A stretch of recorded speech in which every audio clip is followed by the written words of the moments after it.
नमस्कार, मैं आपके साथ विभा उपाध्याय और आप देख रहे हैं न्यूज़ 18 बिहार झारखंड का डिजिटल प्लेटफॉर्म। पाकिस्तान लंबे वक्त से अपनी ज़मीन पर मौजूद आतंकी समूहों को संगठनों को भारत के जम्मू कश्मीर में आतंक फैलाने की जैसे एक तरीके से इजाज़त दे रखा हुआ है। इसी साल अप्रैल महीने में पाकिस्तान के तरफ से संरक्षित कह लीजिए, पाले हुए कह लीजिए, आतंकवादियों ने जम्मू कश्मीर में बर्बर आतंकी हमला किया था और 26 बेगुनाह लोगों की जान ले ली थी, जिनमें अधिकांश पर्यटक थे। भारत ने इसे लेकर जवाबी कार्रवाई की और जवाबी कार्रवाई करते हुए पाकिस्तान के अंदर घुसकर आतंकियों के उन ठिकानों को निस्तनाबूद कर दिया गया। कई आतंकियों को इस दौरान इस हमले में खत्म किया गया और पूरी दुनिया ने इन आतंकी ठिकानों की बर्बादी को अपनी आंखों से देखा।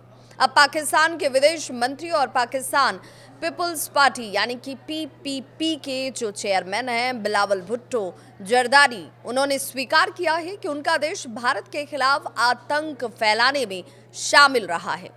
द वायो को दिए गए इंटरव्यू में बिलावल भुट्टो ने ये कबूल किया कि पाकिस्तानी समूह पहले से ही प्राचीन समय से अतीत से भारत के खिलाफ आतंक में शामिल रहा है, लेकिन उन्होंने इस बात को मानने से इनकार किया कि पाकिस्तान की सरकार जो है इसमें शामिल थी।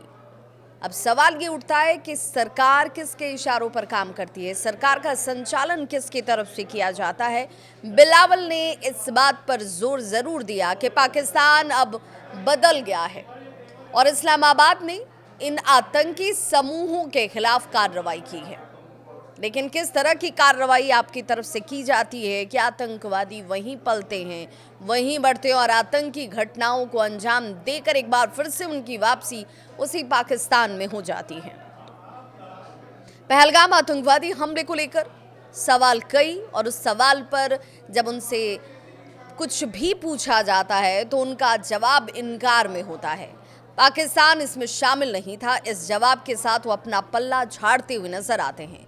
हमले की जिम्मेदारी लेने वाले द रेजिडेंस फ्रंट में ये पूछे गए सवाल को बिलावल जरदारी ने कोई सीधा जवाब नहीं दिया और अपने आप को बचाने की कोशिश करते नजर आए।